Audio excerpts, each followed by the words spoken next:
eu quero dizer a vocês que, apesar de que minha cara não dê a impressão, só faz, esta semana, 50 anos que eu fui calouro.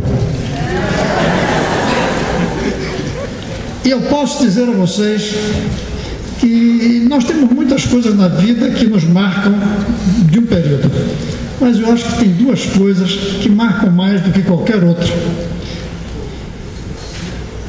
os meses iniciais do casamento e os primeiros meses na universidade. Nada dá uma euforia tão grande durante algum tempo do que esses dois momentos na vida da gente. Por isso, aproveitem os primeiros meses de calouros. E eu fico feliz de estar aqui compartilhando com vocês esses primeiros meses. E agradeço ao Pedro, que me convidou, obviamente ao Randolfo pela companhia, mas sobretudo a vocês, que pelo esforço se fizeram calouros e estão aqui permitindo essa mais do que confraternização, essa comunhão. E é em nome disso que eu vou provocar vocês, até porque eu espero que tenhamos perguntas, eu vou provocar com 3 perguntas a vocês, obviamente dando a minha visão. Primeiro, é como é que vocês chegaram aqui? O que é que aconteceu na vida que permitiu que vocês estivessem aqui quando tantos milhões não estão? Segundo, para que vocês chegaram aqui? Tem uma razão. Não é apenas porque se definiu que todas as pessoas devem ser universitárias. E terceiro, o que fazer a partir daqui?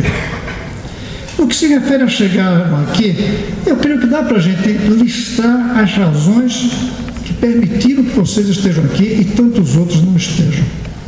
Sem dizer que essa é a ordem de importância, eu diria que foi uma forte perseverança de vocês desde que começaram a aprender a ler. Quantas tentações não tiveram para que isso não acontecesse? Quantas tentações para não estudar durante o vestibular, durante as provas no ensino médio? Quantas dificuldades vocês não atravessaram e perseveraram? O segundo é um certo talento, que não dá para exigir de todos. Não quer dizer que vocês sejam melhores do que os outros, mas tem um talento para entrar na universidade e não dá para exigir de todos. Alguns têm mais talento para outras coisas e a gente deve respeitar, mas não dá para dizer que o talento é o mesmo, ainda que o valor possa ser considerado o mesmo. Vocês têm um certo talento que lhes permitiram não só terminar o ensino médio, como passar cada um de vocês no vestibular. Mas não pensem que foi só mérito de vocês. Vocês estão aqui graças a influências que receberam ao longo da vida. Influência dos pais, dos irmãos mais velhos, de um tio, de uma tia, de um filme que assistiram, de um livro que leram. Sobretudo, influência de professores que vocês tiveram ao longo da vida e de alguns colegas também. Se essas influências foram acontecendo ao longo do tempo, vocês não seriam hoje calouros. Vocês têm uma dívida com aqueles que influenciaram vocês. Pela leitura, dos autores, pelos professores nas aulas, pelas conversas dos amigos, pelas cobranças dos pais. E, finalmente, eu acho que a gente não pode deixar de dizer que, como tudo na vida, há um pouco de coincidências. Alguns chamam de sincronias, outros chamam de sorte. Esses 4 elementos foram fundamentais para vocês chegarem aqui: o talento, a perseverança, a sorte e as influências. Mas a segunda pergunta é: para quê? Para que é que vocês estão aqui? E eu vou tentar listar também as razões que eu vejo. Todas lícitas, igualmente. Uma é a busca do sucesso pessoal. Isso é um direito, eu diria mais, essa é uma obrigação de cada um da gente. Ser respeitado pela sociedade pelo sucesso pessoal que adquiriu. Tem outras maneiras, mas uma delas é a universidade. Uma delas é o curso superior. Uma delas é o título que você recebe ao se formar. Essa busca do sucesso pessoal é um direito. Agora, esse sucesso, ele se dá por diversas razões, e eu acho que deve ter uma hierarquia. O Pedro tocou no momento da fala dele. O sucesso pessoal, alguns acham que vem sobretudo do dinheiro. Eu não acho que seja sobretudo do dinheiro. O reconhecimento social nem é o mais legitimado aquele que vem pelo dinheiro, que você adquire com mais facilidade ou com menos dificuldade por ter um diploma. Não, é o respeito das pessoas que passam a olhar para a gente diferente por aquilo que a gente leva dentro da cabeça, por aquilo que a gente conquistou no esforço terrível de conseguir um diploma. Esse é o grande sucesso pessoal. É o sucesso pessoal da biografia, que deve ficar na frente do sucesso pessoal do currículo, que deve ficar na frente do sucesso pessoal da conta bancária. O sucesso da conta é o menos importante. Mais importante que isso é um bom currículo, do que você fez e estudou. Agora, mais que isso é a biografia. Qual é a diferença entre a biografia e o currículo? As experiências de vida, os exemplos que você dá. O currículo é frio. A biografia é cheia de vida. A biografia é o que é que você fez com a sua vida. O currículo é o que você usou da sua vida para ter diplomas, títulos, estudos. Vocês entraram aqui para ter uma boa biografia. Vocês entraram aqui para ter um bom currículo. Vocês entraram aqui também para ter um bom salário, e esse é um direito que vocês têm de lutar por ele. Mas não foi só para isso que vocês entraram aqui. Vocês lutaram também para uma ascensão social. Não é só o reconhecimento. É algo que faz com que você ascenda socialmente. E esse é um direito. E a melhor escada para a ascensão social é a educação. E o melhor é a educação até o final do ensino superior. Não há facilidade de ascensão social fora da educação.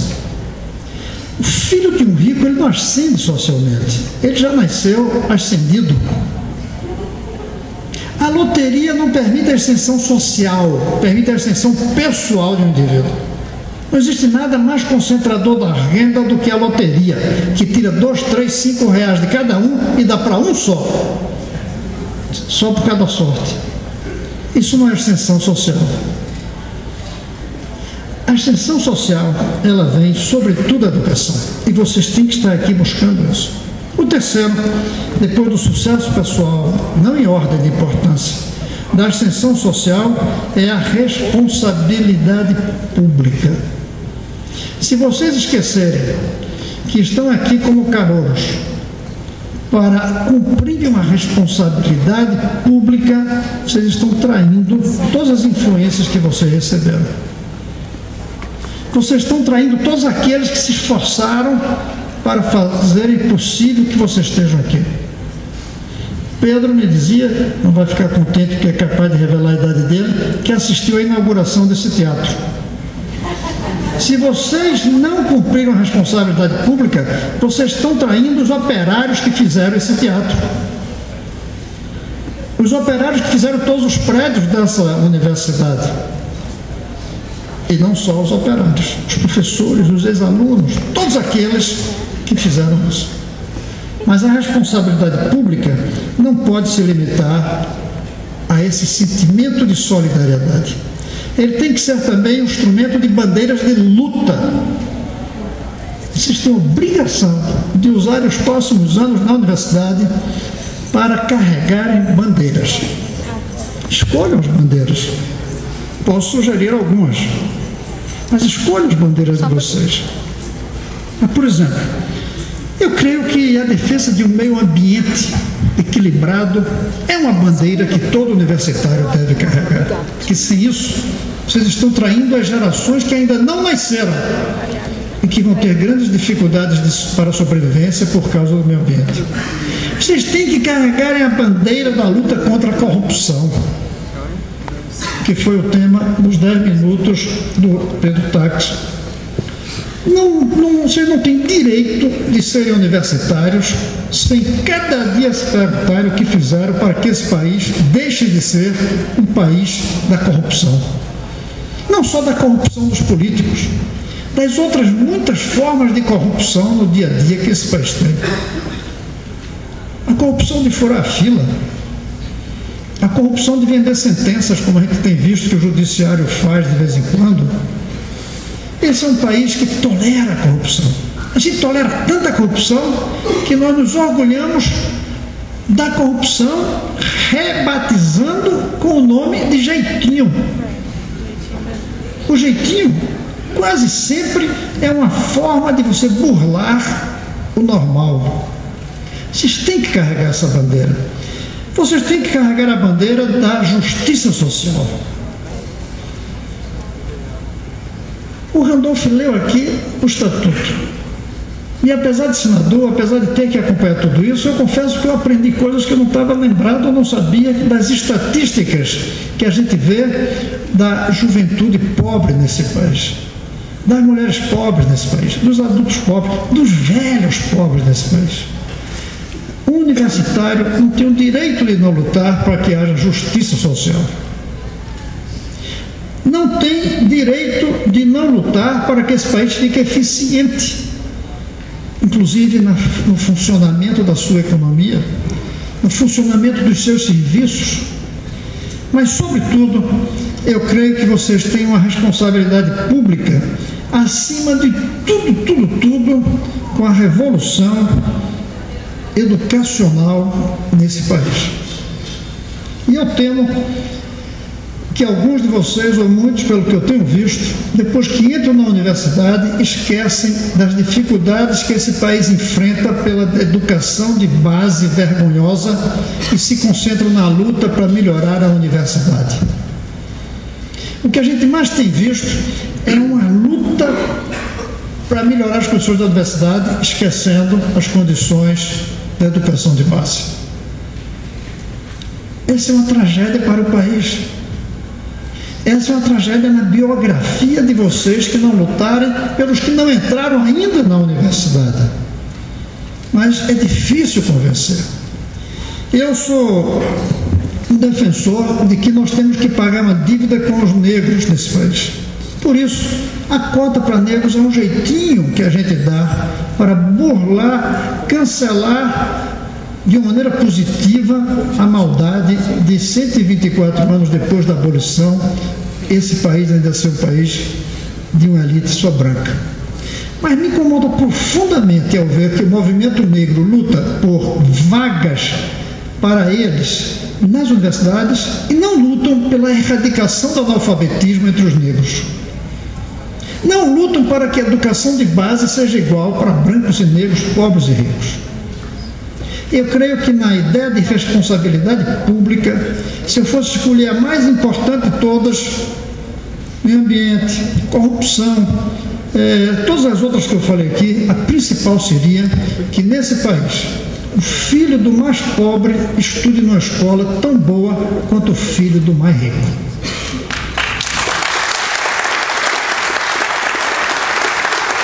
Eu sou do tempo de que a revolução era construir o socialismo e que o socialismo era a fábrica para os trabalhadores. Eu continuo sonhando com um socialismo onde o slogan seja a escola para os trabalhadores e seus filhos.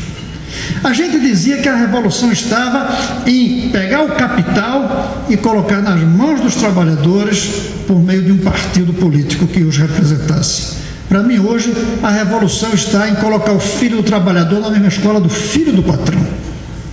Se a gente fizer isso, a revolução está feita. E está feita como a gente nem sabe como ela será, que serão esses educados que vão inventar a utopia da revolução. Essa é a bandeira que eu gostaria de passar para vocês. A ideia de que nós temos que lutar para que nenhum cérebro nesse país seja deixado para trás, porque não conseguiu terminar o ensino médio. Quantos prêmios Nobel o Brasil deixou de ter porque não aprendeu a ler? que não aprendeu as 4 operações? Quantos? Talvez algumas dezenas. Não tem nenhum prêmio Nobel, porque morreram sem saber ler nem fazer contas, porque não tiveram a chance.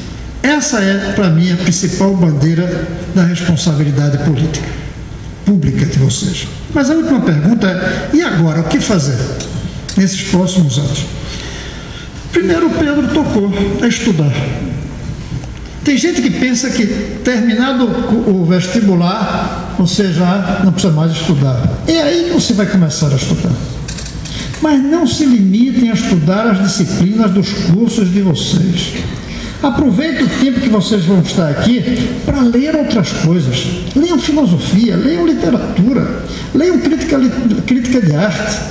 Se transformem não apenas em ser um engenheiro, um médico. Se transformem também em ser uma pessoa culta, uma pessoa crítica, uma pessoa de visão. E isso não vem da profissão. Isso vem das outras coisas ao lado da profissão. Estudar. Essa é uma tarefa fundamental. A outra é praticar atividades culturais. E eu coloco aí dentro as esportivas. A minha visão de universidade, e que eu cheguei a implantar no tempo que fui reitor, e chamava de universidade tridimensional, era a universidade dos departamentos, em que você adquire uma profissão, a universidade dos núcleos temáticos, em que você tem uma preocupação, e a universidade dos núcleos culturais, onde você pratica uma vocação, onde você pratica algo do humanismo. Você ser do departamento de engenharia, do núcleo que estuda como resolver o problema da fome e do núcleo dos pianistas, ou dos que gostam de música, ou dos poetas, ou dos que correm, ou dos que jogam futebol, porque arte e esporte devem estar como uma só coisa. Então, pratiquem atividades diferentes daquelas da profissão de vocês. O quinto é militar por alguma causa. Militar no sentido político.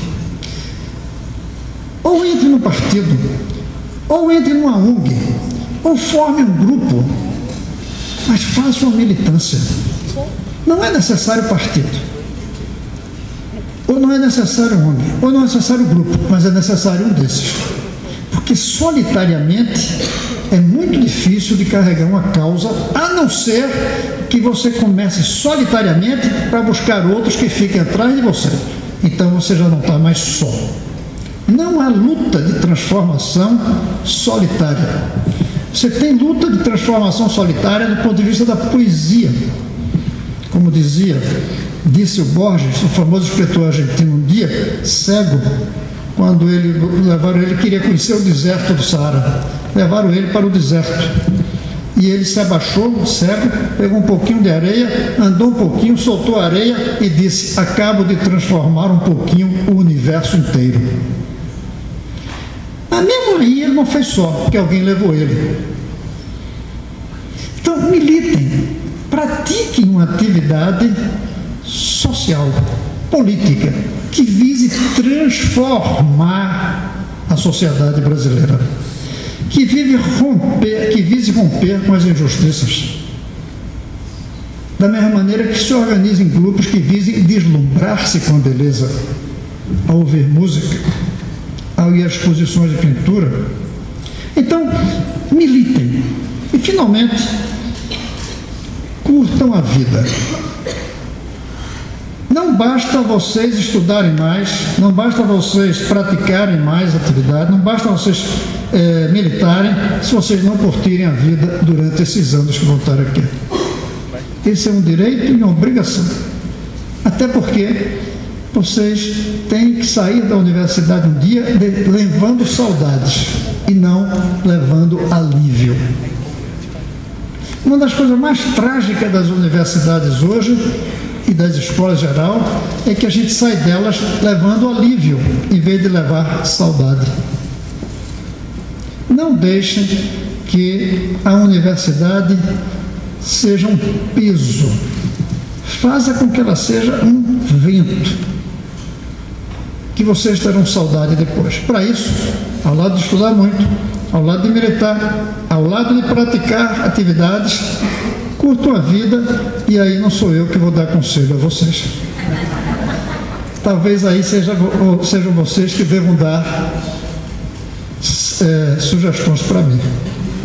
Mas, de qualquer maneira, eu quero dizer que antes das sugestões de vocês, eu posso dizer que eu estou aqui porque eu curto estar com vocês. Eu estou aqui não porque acho que com isso vou transformar o mundo, o Brasil, embora tenha esperança que fique alguma coisa na cabeça de vocês, que vocês terminem usando esse tempo para mudar o mundo, que a minha geração não vai ter tempo. Eu vim aqui com a esperança de ficar alguma coisa em cada um de vocês, de como aproveitar melhor o tempo universitário. E não só para vocês, mas para o nosso país e para o mundo inteiro. Mas eu vim, sobretudo, porque 50 anos depois da minha calorada, eu não vejo nada melhor para fazer da minha vida a não ser falar para pessoas como vocês. Eu vim aqui porque isso faz parte da curtição que eu não deixei morrer desde lá atrás, quando eu comecei meu curso universitário. E como eu vim aqui, sobretudo, para curtir a vida, muito obrigado por me permitirem curti-la com vocês nessa sexta-feira de tarde. Um grande abraço para cada um e para cada um.